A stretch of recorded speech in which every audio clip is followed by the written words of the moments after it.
one.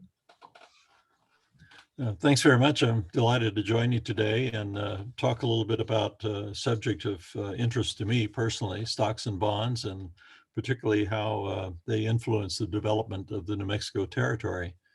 I'm delighted to be able to join some of our colleagues at the Historical Society of New Mexico, and I look forward to the time when we can do this again in person. Stocks and bonds, of course, have a prominent position in American history in terms of being able to finance the many enterprises that were necessary for the economic development of the country. This is an early example of a stock that was issued for a specific purpose, and that was to build a turnpike road from Philadelphia to Lancaster in Pennsylvania. This was issued in 1795. The president of the company happened to be a sitting senator, a U.S. senator from Pennsylvania, William Bingham. He had been in the Continental Congress during the American Revolution. And this particular stock is also the first that we have seen, or first that we're aware of, that actually has a vignette, an illustration showing you a wagon going down the turnpike road. And this was to build the road from Philadelphia to Lancaster.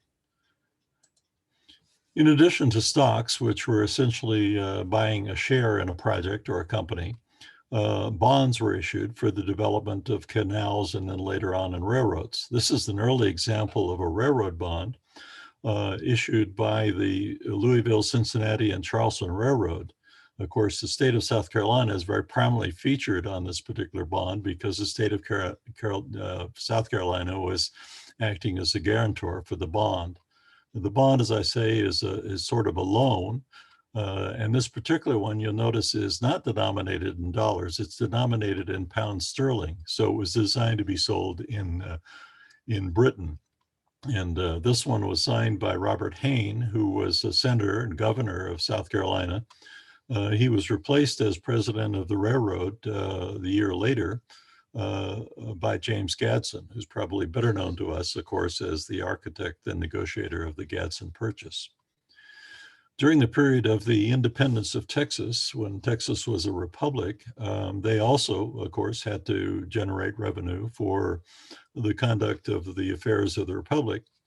And so they issued a number of bonds. These were, again, loans. And these are coupon bonds. And the coupons were detached at a periodic time to have the interest paid. And presumably, when the bond matured, then you would get back the principal. This one is signed by David Burnett, who was at that time president of the Republic of Texas. This is another example of an early American share certificate. This is for a railroad in Pennsylvania. I put this one up there because I think it's one of the greatest examples, I think, of the engraver's art in American share certificates.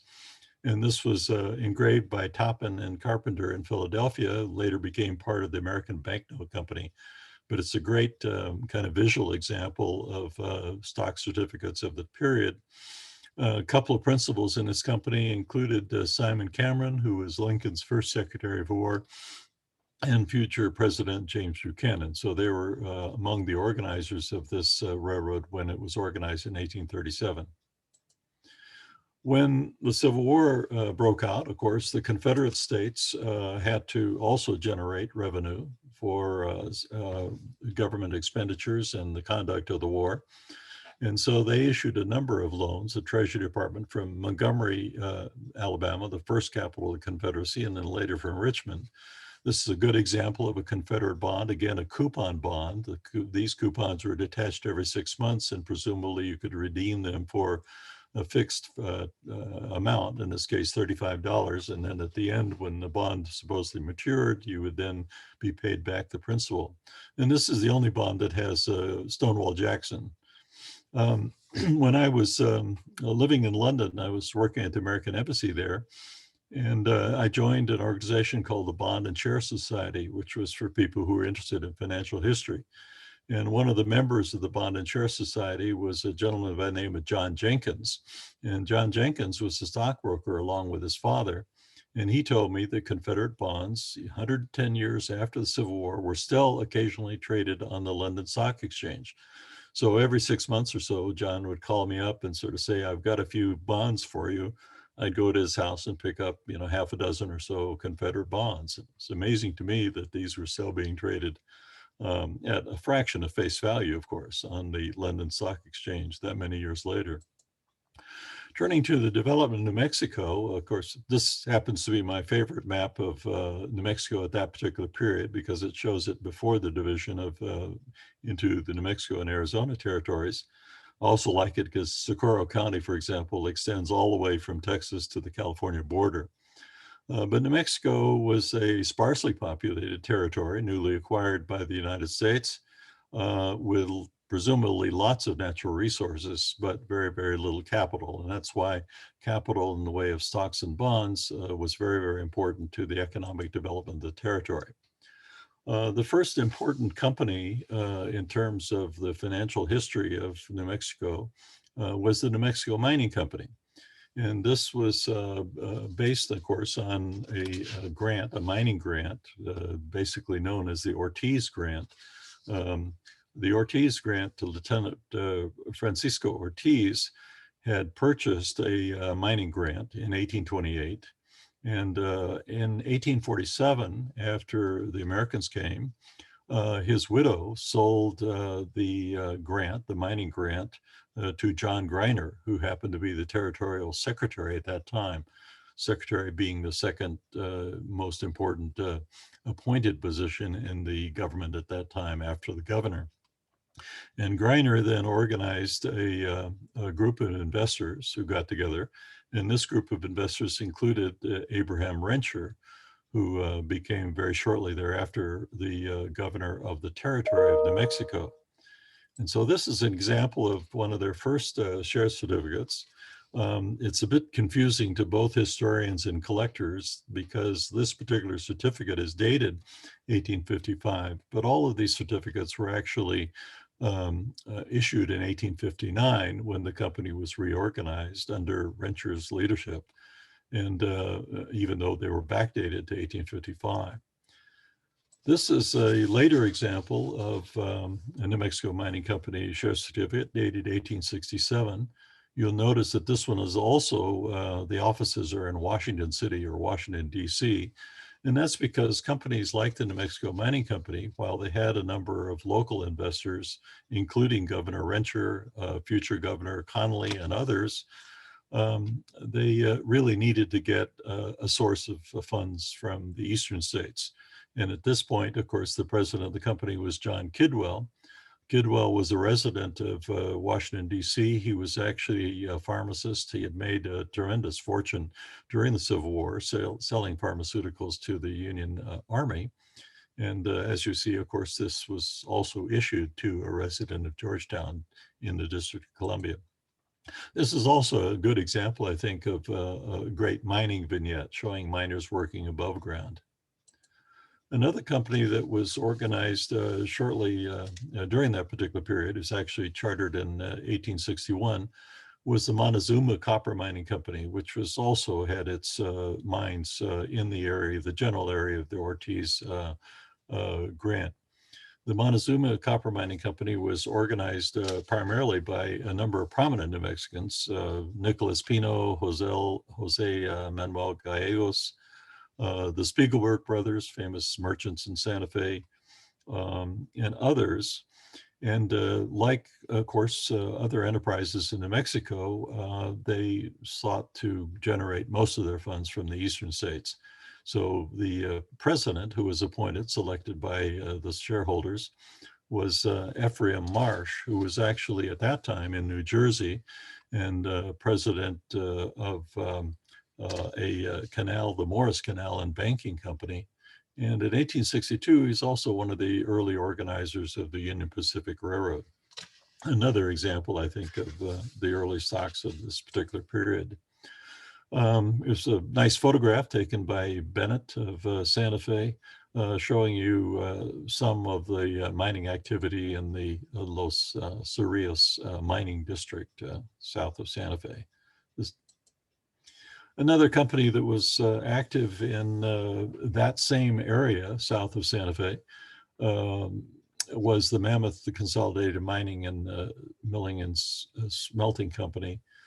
This was a company that this certificate was issued to Juan Delgado. Delgado actually succeeded the president of the company as president of this particular mining enterprise. He was, at that time, he was the treasurer of the Territory of New Mexico between 1880 and 1882, and was later, for many years, the deputy sheriff of Santa Fe County. Turning a little bit to southern New Mexico, the oldest mine, of course, the Ortiz mine dated back to the Spanish colonial period, but the oldest mine in New Mexico was actually in the Santa Rita copper mine, which during the Spanish colonial period produced a tremendous amount of copper that was shipped south, of course, to Mexico. And in 1871, there was a major silver strike in Silver City, in that particular area. In 1878, there was another major silver strike in Lake Valley. And then so you had a lot of mining activity in this particular region, Hillsborough, Kingston, in the Sierra and Grande counties. One of the early companies in Silver City, in that particular area, was known as the Plymouth Rock Mining Company.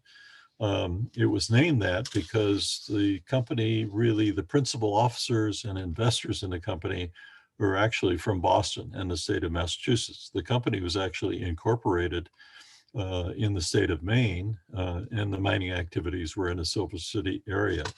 The Plymouth Rock Mining Company, just a few years later, was merged into the Massachusetts and New Mexico Consolidated Mining Company, which had a lot of the same shareholders and investors, and the two companies then merged in 1883. And both companies actually own some prime real estate in terms of productive mines in the Silver City area. And there were 3 different mining sites that are collectively known as Boston Hill. And I was pleased to note that the municipality of Silver City has recently purchased that area as an open space project. You mentioned Santa Rita as being the oldest mine in New Mexico Territory. By the 1880s, the whole area was owned by an investor, Joel Parker Whitney. Whitney organized the Santa Rita Copper and Iron Company. He had come to California after the gold rush, made quite an impressive fortune in California, and then also made a second fortune in the silver mines in Colorado. And Whitney then came to New Mexico, was involved in Santa Rita for some years, and then later left New Mexico in the end of the 1880s, went back to California and made, I guess, a second or third fortune in ranching and agriculture. Lake Valley, as I mentioned, of course, had a spectacular mining discovery in 1878. Probably the richest silver find in North American history was something called the Bridal Chamber, which was found at Lake Valley in 1878. And this led to, of course, quite a rush. This is one of the many companies that was organized. In this case, the Pinafore Mining Company. The vignette that you see is actually not of miners, but actually of the United States Congress. And it happened to be that the vice president and major principal investor in the company was H.E. Payne, who was at that time a member of Congress from Wisconsin.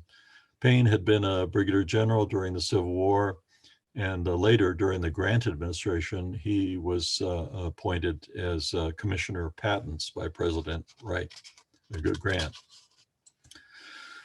This is another company. This has sort of an infamous history because the organizer, or at least promoter, of this particular company was a guy named James Whitaker Wright.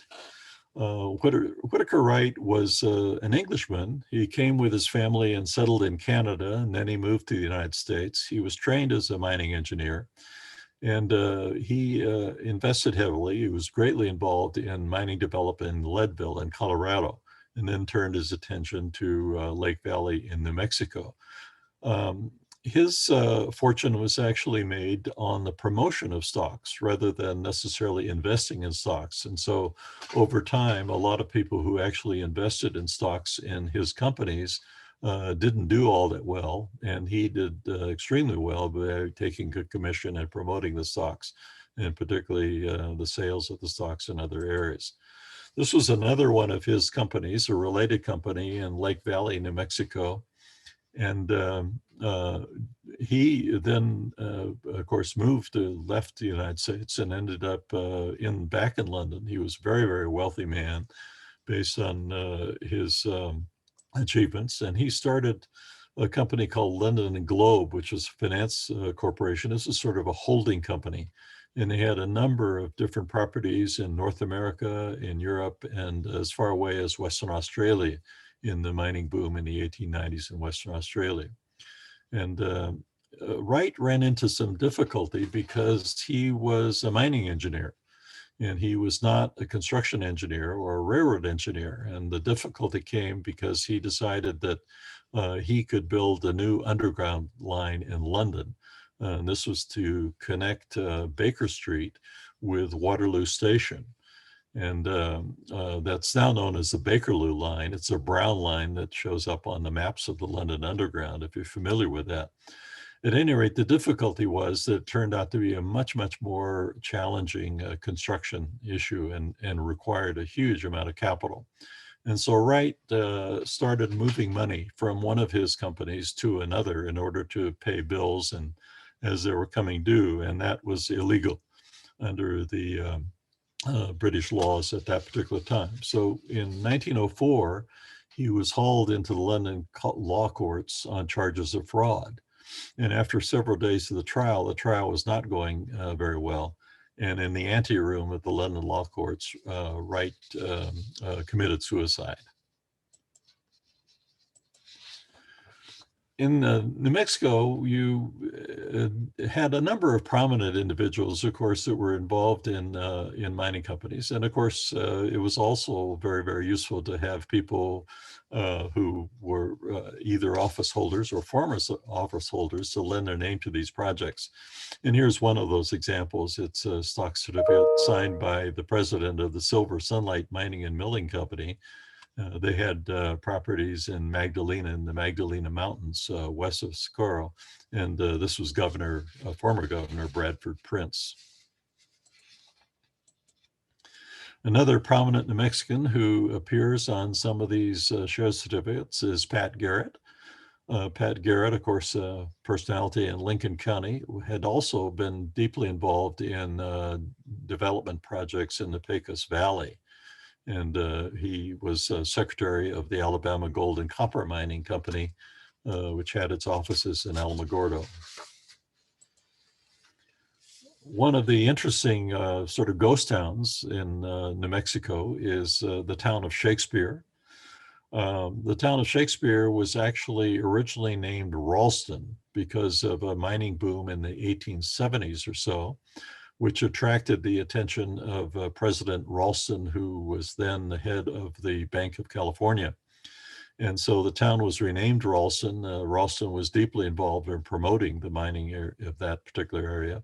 And unfortunately, the mines didn't pan out. The ores were not as promising as he had believed. And by 1875, of course, his bank was also in trouble because of the sort of the depression, really, of 1875, a sort of economic downturn. And the Bank of California was in deep trouble, had lost a lot of value, and eventually Ralston committed suicide. And a few years later, a rather entrepreneurial mining engineer, Colonel William Boyle, arrived in Ralston, and he decided to start investing in property there, bought a number of mining claims, and he established a new company, Shakespeare Gold and Silver Mining Company. And an individual by the name of John Boyle, Colonel Boyle himself, the person who sort of developed Shakespeare, was an Englishman, and he was trained as a mining engineer. And John Boyle, we assume that there's a relationship. We don't know for sure. John Boyle was an American, had been a general actually in the Civil War itself, was a prominent resident of St. Louis. At any rate, the two of them organized the Shakespeare Gold and Silver Mining Company. And you can go to Shakespeare these days. Unfortunately, the second boom of interest in Shakespeare also didn't materialize. And so it was, while it had a fairly large population, in fact, it counted maybe 3,000 individuals during the heyday of the second boom of interest in Shakespeare. It soon became a ghost town. It is now in private hands, but can be visited, I guess, if one applies from time to time. But at any rate, it's one of the more interesting, certainly a unique vignette in terms of the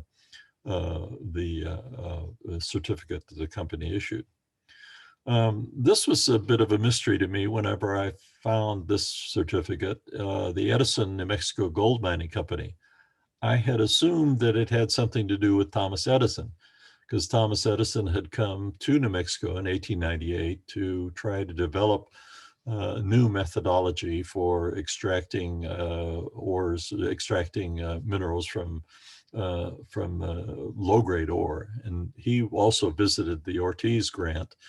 And a couple of years later, in 1900, a couple of his associates came out to sort of test some of Edison's developments and some of his inventions, really. One of them was to use a high-speed blower powered by electricity to separate some of the ores from the heavier minerals. And unfortunately, none of this worked out. But at any rate, when I first encountered this certificate, I thought it had something to do with Edison. Turns out that it was named after Edison, but had no particular connection.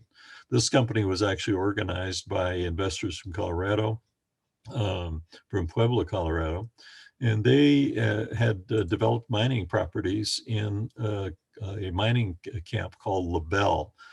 And La Belle is a little distance away from Taos and not too far from Red River as well. It's was at that time part of the Sangre de Cristo grant.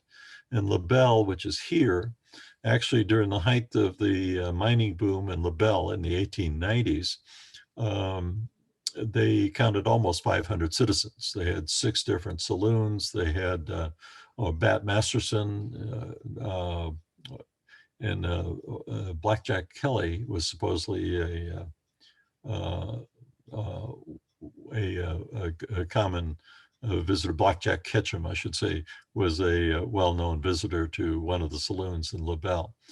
At any rate, this was also another mine district. You notice here it said the Van Diest Mountain. This particular mountain was named after a mining engineer who was a prominent individual in the Colorado School of Mines. And Van Diest's son, Edmund Van Diest, was the president of the Crescent Publishing Company. He himself was trained as a mining engineer and invested in different properties. And this was the founding of something called the La Belle Crescent newspaper. Because if you have a town of 500 people, obviously one of the things you need in addition to the 6 saloons is a community newspaper. And here's a photograph, supposedly on the first day of publication, subscribers of the La Belle Crescent. Unfortunately, the La Belle Crescent, just like the town of La Belle, didn't last very long. And the owners of the La Belle Crescent removed to Taos, where they published for 1 year a newspaper called the Taos Crescent. And then that was later renamed the Revista, or Review of Taos, which also was published for a few years later. But it's an interesting connection about how a place like La Belle can promptly spring up as a very popular place and then eventually disappear. And with the exception of some of the mining structures, there's really no trace now of La Belle.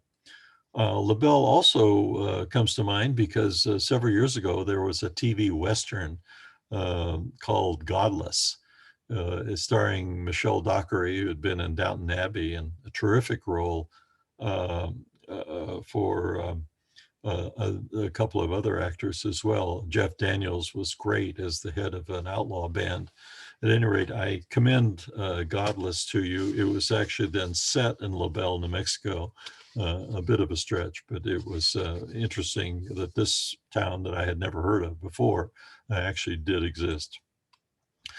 Also up north, another prominent president of a spin-off mining company was Francisco Manzanares. And Manzanares was one of the big names in the mercantile business in New Mexico. He was really the head at this time of a company called Brown and Manzanares, a big mercantile house that was based in East Las Vegas, New Mexico. Another prominent New Mexican who was associated with mining ventures was Miguel Antonio Otero. This was the younger Otero, and he served as governor of New Mexico for 2 terms between 1897 and 1906. And his company, this company was the Corona Queen Mining Company.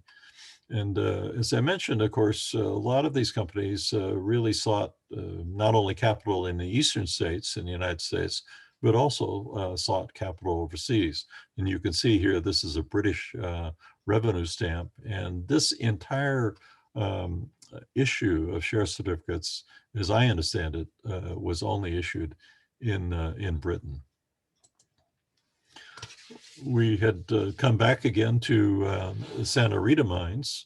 In the early part of the last century, this property was eventually in the hands of a reorganized company, the Chino Copper Company, and it began in 1911 and had taken over the Santa Rita mines and developed open pit mining. And of course, if you've been down there, you can see how huge the subsequent open pit is in that area. In fact, the town, the community of Santa Rita totally disappeared at one particular point through the open pit mining.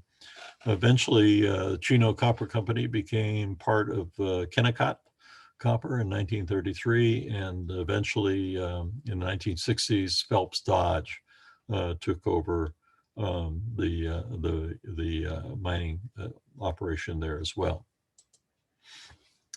Turning to railroads, another very important aspect of the economic development of the New Mexico Territory. Of course, the railroad that made the most impact in the economic development of our state and our territory at that time was the Atchison, Topeka, and Santa Fe. The Atchison, Topeka, and Santa Fe had actually been organized in Kansas in 1859.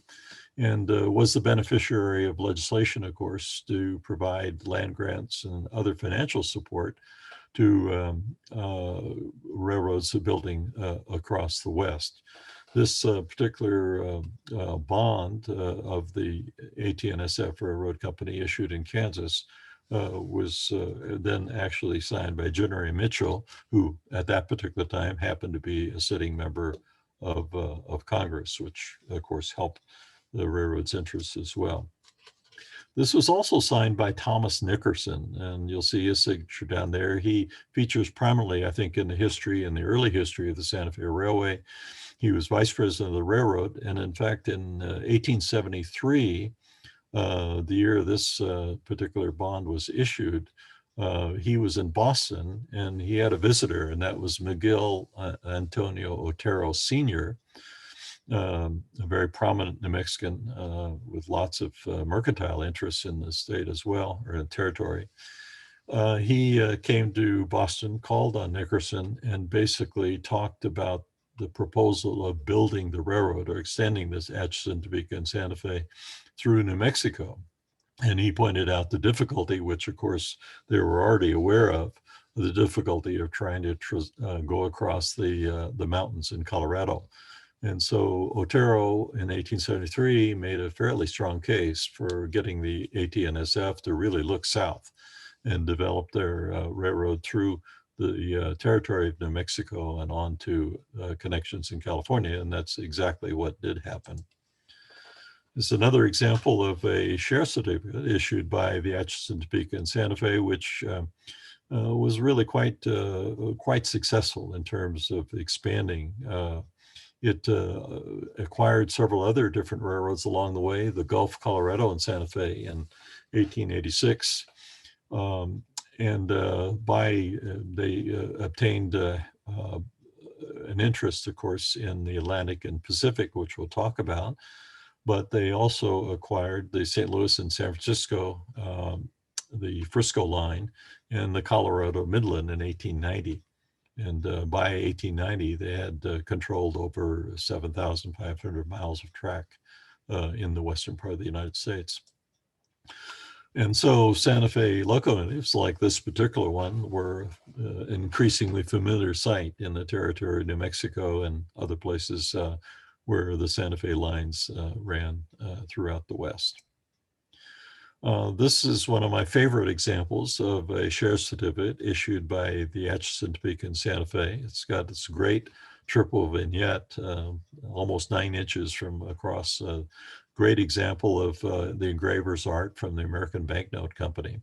But you'd also notice that the name has changed. The Atchison, Topeka, and Santa Fe Railroad is now the Atchison, Topeka, and Santa Fe Railway, because the Atchison, Topeka, and Santa Fe Railroad was basically a victim of the Panic of 1893, which was a very serious a downturn in the American economy, and virtually almost every major railroad in the United States faced bankruptcy as a result of the Panic of 1893.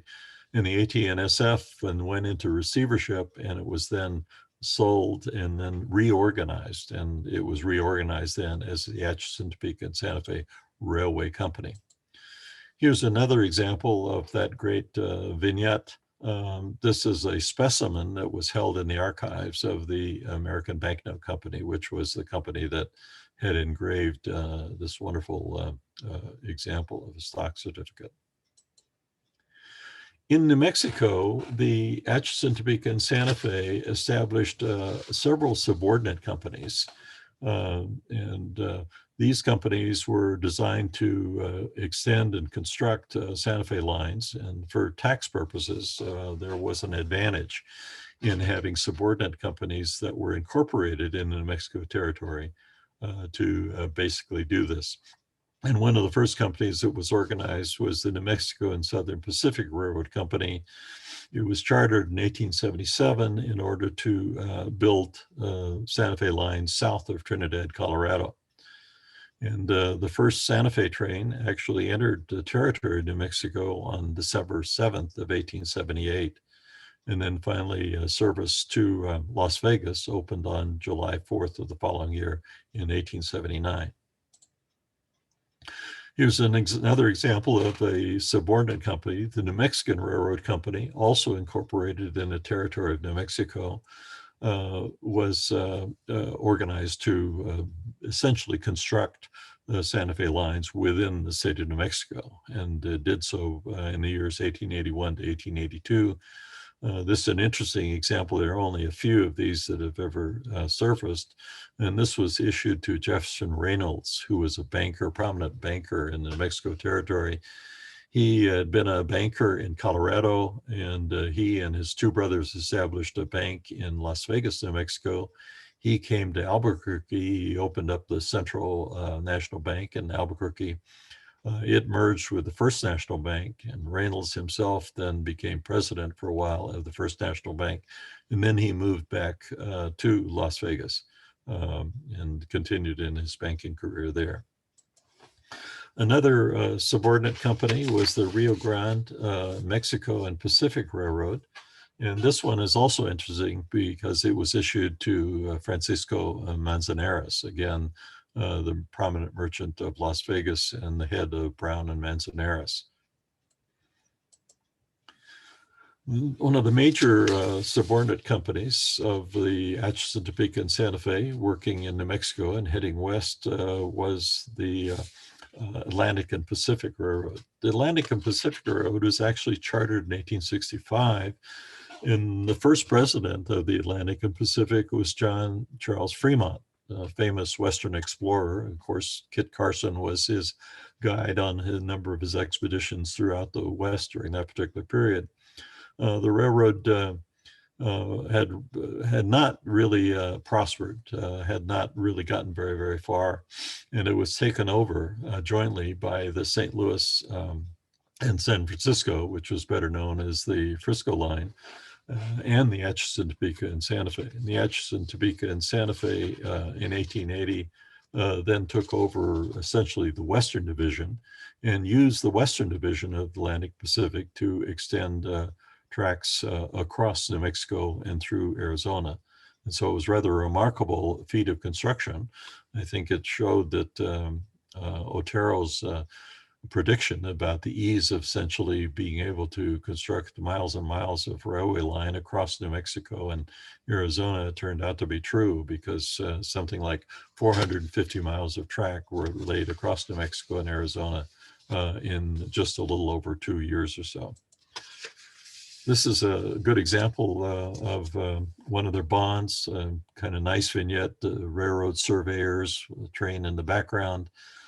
This, at this time, of course, is signed by Nickerson, who is president of the Atchison, Topeka, and Santa Fe, and of course, president of this subordinate company, the Atlantic and Pacific, the Western Division. A nice example of photograph, builder's photograph of one of the locomotives at Atlantic and Pacific. My wife's grandfather actually came to New Mexico as an employee of the Atlantic and Pacific Railroad. Another subordinate of the AT&SF was the Silver City, Deming, and Pacific. And this was constructed by Joel Parker Whitney, whom I mentioned, of course, with the Santa Rita mines. And this was organized in 1882. They completed construction in the following year. And then in 1884, the Atchison, Topeka, and Santa Fe bought out Whitney's interest and took over the Silver City, Deming, and Pacific. Finally, another subordinate company of the Atchison, Topeka, and Santa Fe was the Surya's Coal and Railroad Company. This was established in 1898, basically to give the Santa Fe Railway, of course, access to the coal resources of Surya's, and particularly the community of Madrid. And so by 1889, the date of this particular map, you see a great expansion through the territory to Mexico. And you sort of figure that it's a rather remarkable achievement in terms of how much territory they had just covered in a little over 2 years, from late 1878 until 1881, extending the line down south, then essentially branching off at Rincon and heading to El Paso, and then eventually going and joining the Southern Pacific tracks, and finally going in another route to California. And of course, the Atlantic Pacific. The interesting thing about the Atlantic and Pacific is that the AT&SF continued to use the term Atlantic and Pacific, the name of the Atlantic Pacific Railroad, for some years after they actually acquired the railroad itself. You'll also notice we talked about the mining in Silver City. This is the branch line that the AT&SF took over in 1884. They also had a short extension to Lake Valley to take advantage of the mining ore that was available there. And they eventually had a branch to Magdalena as well. So it was the access to the resources that really helped promote sort of the construction of the railroad as well. Another important railroad, I think, for the history of New Mexico is also the Denver and Rio Grande in northern New Mexico. It was started by General William J. Palmer, who was seeking to develop a railroad that headed to Utah and to California eventually. And it was a narrow gauge line. And in New Mexico, you had two sections of it. One was from Antonito to Durango. And now that particular section from Chama to Antonito is the Cumbres and Toltec Scenic Railway. And then another important line went south from Antonito down to Espanola, and followed more or less the banks of the Rio Grande River in northern New Mexico. This is a share certificate issued by the Denver and Rio Grande. Again, a good example of how the investor happens to be not in the United States, but in London. There was a great deal of interest in American railways during the 19th century among investors in Britain. Since the Denver and Rio Grande had come to Espanola, a number of prominent residents in New Mexico were quite interested in making the connection to Santa Fe.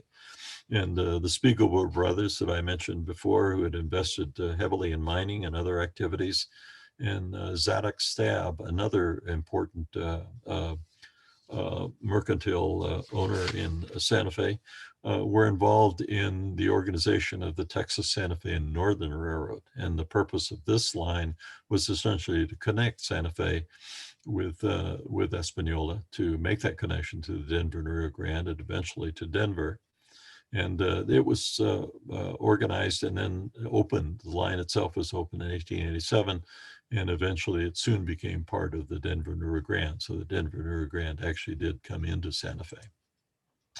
Down south in the Pecos Valley, I'd mentioned, of course, Pat Garrett's interest in his activities in the Pecos Valley.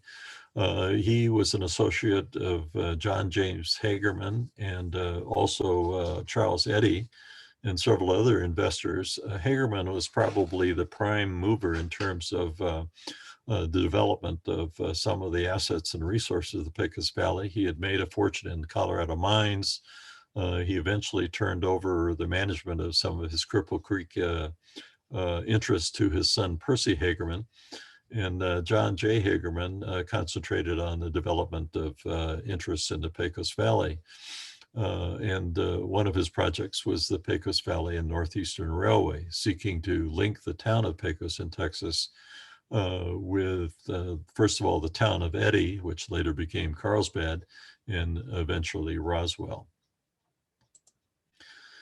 And Charles Eddy himself, an associate of Hagerman, the namesake of the town of Eddy, the name was changed to Carlsbad in 1899, eventually had a sort of parting of the ways. And so he moved his interests essentially a little bit further west, and he developed the El Paso Northeastern Railway, which was part of a holding company that he had established, the New Mexico Railway and Coal Company.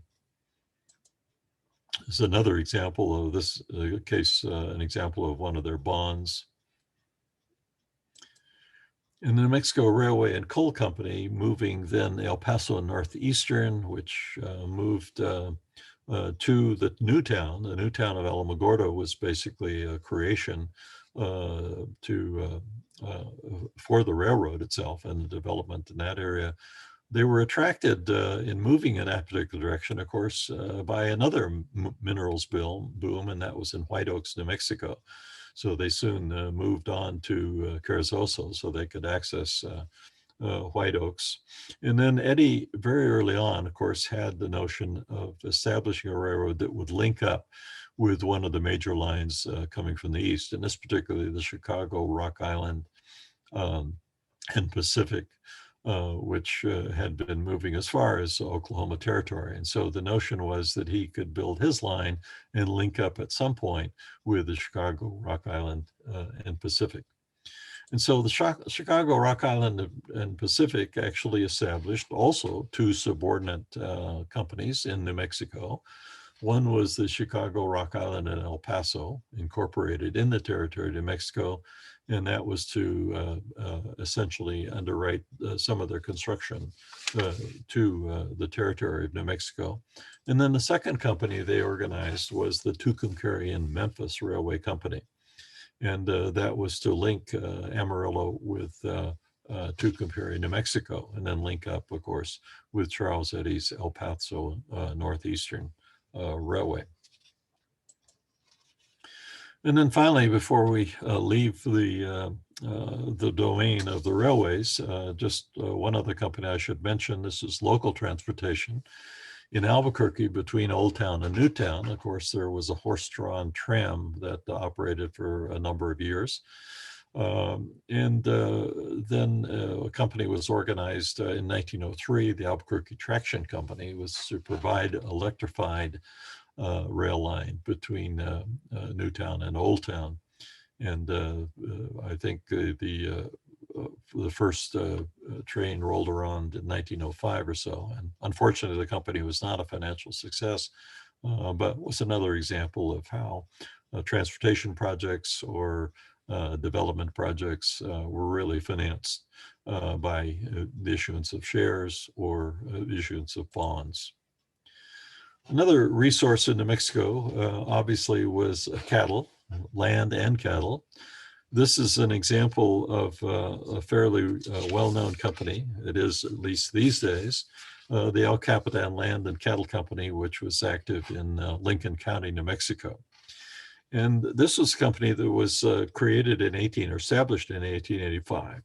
And the gentleman whose name is on this particular certificate, Horace K. Thurber, was a very interesting investor. He was from New York State. He had established a wholesale grocery business, which was quite successful. He also, I guess, was a partner with the Arbuckle Coffee Company.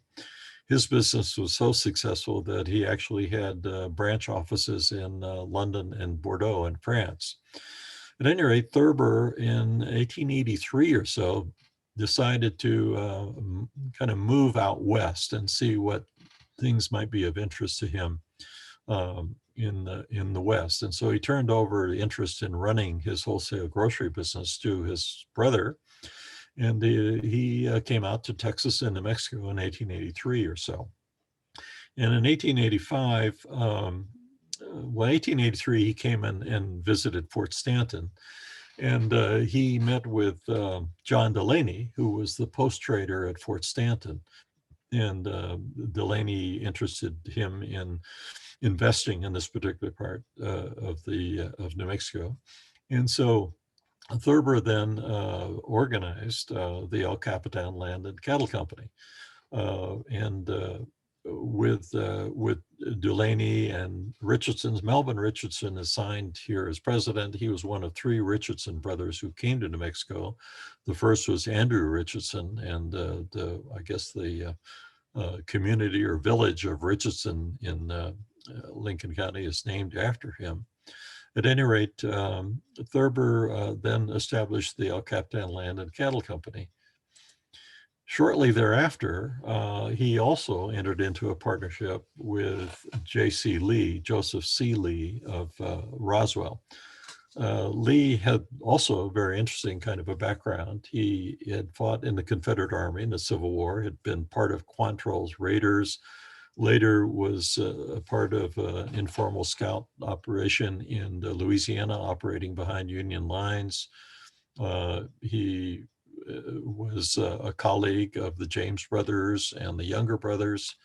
And after the Civil War, he eventually came to the New Mexico Territory and decided to try to get involved in some of these, in sheep raising and cattle raising early on in Colfax County in 1875. And then he decided shortly thereafter, I think 1877 or so, he moved and settled in Lincoln County, particularly in the Pecos Valley. And he is considered to be the father of Roswell. In fact, later on in his life, he was, I think, the first mayor of Roswell itself. At any rate, Lee developed a partnership with Thurber. Thurber had the capital, Lee had cattle, and the first $500,000, which at that time was a remarkable amount of capital from the Lee Cattle Company, was actually brought into the company by Thurber and some of his colleagues, and was used to pay for property and particularly cattle from Lee's holdings in New Mexico. And this particular share certificate is rather interesting because this is the cattle brand of Joseph C. Lee, and this is the cattle brand of Horace K. Thurber, the two principal partners of the Lee Cattle Company itself. Unfortunately, these actually the Lee Cattle Company and the El Capitan company did quite well for a while, but later on, by 10 years down the road or so, because of fluctuations in prices, and particularly after the Panic of 1893, both Joseph Lee and particularly Horace Thurber ran into financial difficulties. Horace Thurber basically lost almost everything he had in his investments in New Mexico and also some in Texas as a result, of course, of the financial panic of 1893 itself. This is another cattle company with a kind of interesting story, because it's a bit of a historian's detective story. This has been listed, only a few of these have ever been seen, and this was always listed as an Arizona company. I think the assumption, because it said the Gila River. But when I saw this particular certificate, of course, the name Charles D. Jenkins rang a bell somewhere. And so after considerable research, I discovered that Charles D. Jenkins and William Newcomb, who is also signed in this particular case as president, were really principals in the Massachusetts and New Mexico Mining Company. They were principal investors, they were major investors. And there seemed to be a fairly strong connection. And sure enough, there was, in the sense that just like the other companies, the mining companies, this was a company that was organized under the laws, or incorporated under the laws of Maine. And the principal investors were primarily from the state of Massachusetts. But the president of the company, Judge William H. Newcomb, was a very prominent, came to be a prominent member of Grant County. He was chairman of the county commission of Grant County. He was also chairman of the local Republican Party, which probably helped in terms of New Mexico politics in the 1880s or so. And he had invested in many mines in the area as well. And as I said, both of them were directors in the Massachusetts and New Mexico Mining Company. And it's kind of interesting, amusing to me that this still turns up as an Arizona share certificate, but it's very clear that this was a New Mexico company with operations near Silver City. You had different communities in New Mexico, also counties, for example, like this one, trying to raise funds by the issuance of stocks and bonds. And this is a nice example of Lincoln County. This has got a nice vignette at the top. And this one has been also signed, probate clerk, but George Curry at that time had several different offices in Lincoln County. He, of course, is well known to New Mexicans as a member of Teddy Roosevelt's Rough Riders, later, of course, serving in the Philippines, and then appointed as governor of New Mexico, serving between 1907 and 1910. I should also point out that he was a state historian much later in his career as well. Another company interested in land and resources, and in this particular case, water, was the Rio Grande Irrigation and Colonization Company. And they had offices in Albuquerque, and a couple of the prominent New Mexicans involved in this company were Miguel A. Otero Jr. and also J. Francisco Chavez. And this company was thought to develop sort of canals and irrigation networks along the Rio Grande River. They ran into some problems, of course, with existing water rights, and there were several legal issues involved. And when they were building north near Coche de Pueblo, they also ran into a case where one day 60 armed members of the Coche de Pueblo came upon the surveyors and the construction engineers from this particular company and told them to turn back. And the foreman wisely decided to do so. But the company then, of course, ran into additional difficulties. But as an example, I think, of once again, trying to use money from elsewhere. In this particular case, many of the shareholders were in England at that time to develop resource projects in the territory of New Mexico. This is another example of a land and water company, and despite the fact that there's adequate water shown, This was a company that ended up having a lot of land, but very, very little water. And that was a constant problem, of course, in the economic development of the territory. We had mentioned, of course, Charles Eddy in terms of the Mexico Coal and Railway Company and his original interests in the Pecos Valley. After he had a parting of the ways with J.J. Hagerman, he focused on the El Paso and Northeastern Railway and the development of access to, first of all, White Oaks and Carrizoso, and then linking up, of course, his railroad with the Chicago, Rock Island, and Pacific. One of his subordinate companies was the New Mexico Development Company, and it was quite involved, of course, in acquisition of land and other assets as well. And one of its sister companies was known as the Alamogordo Improvement Company, and this was incorporated in 1889. 1889.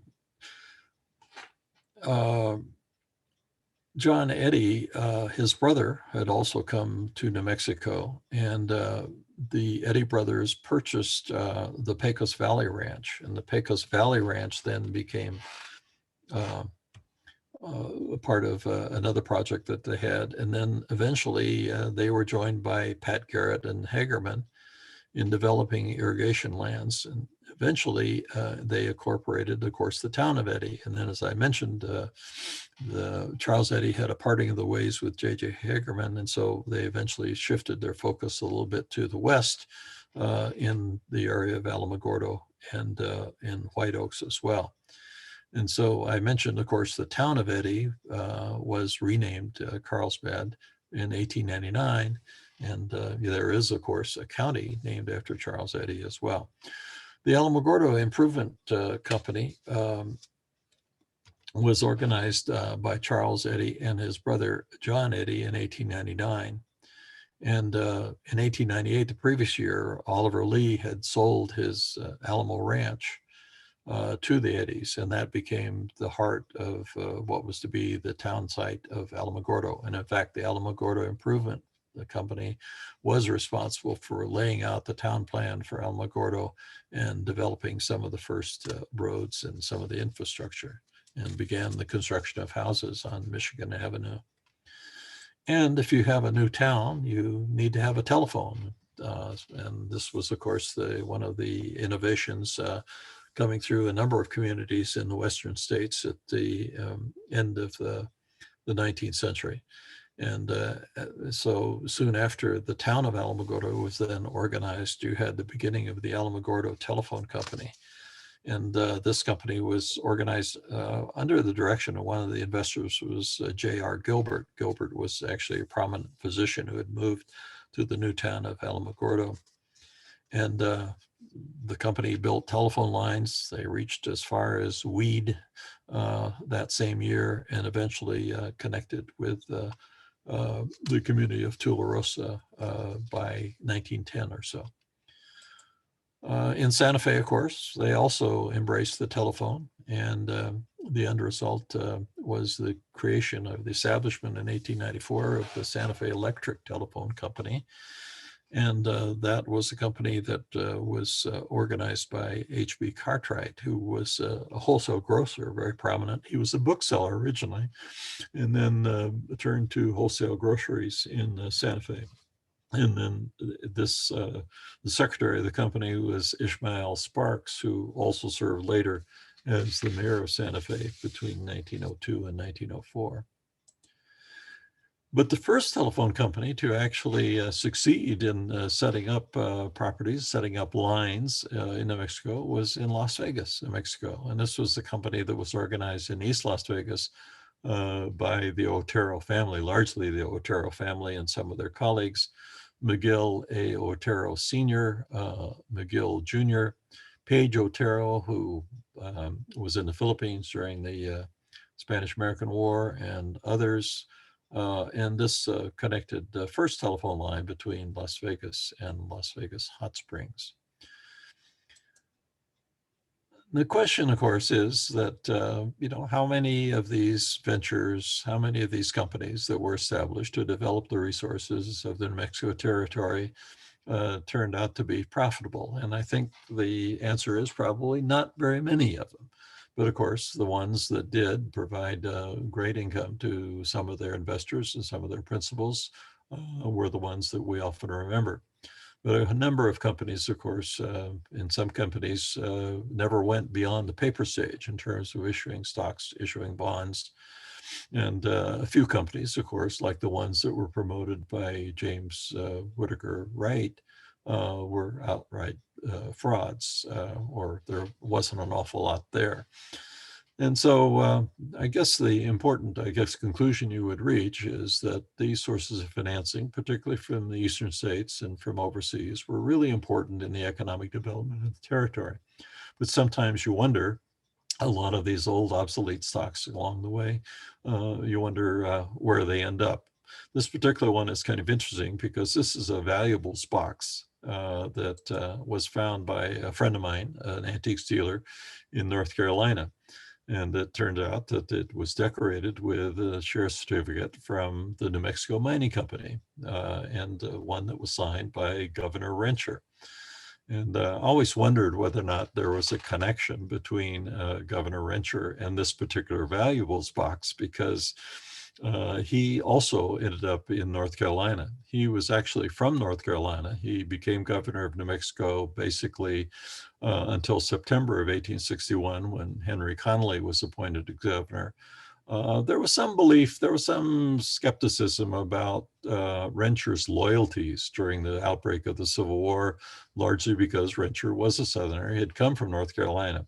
I don't actually think that there was any truth to that notion, but later on, of course, later in his life, he did go back to his home state in North Carolina.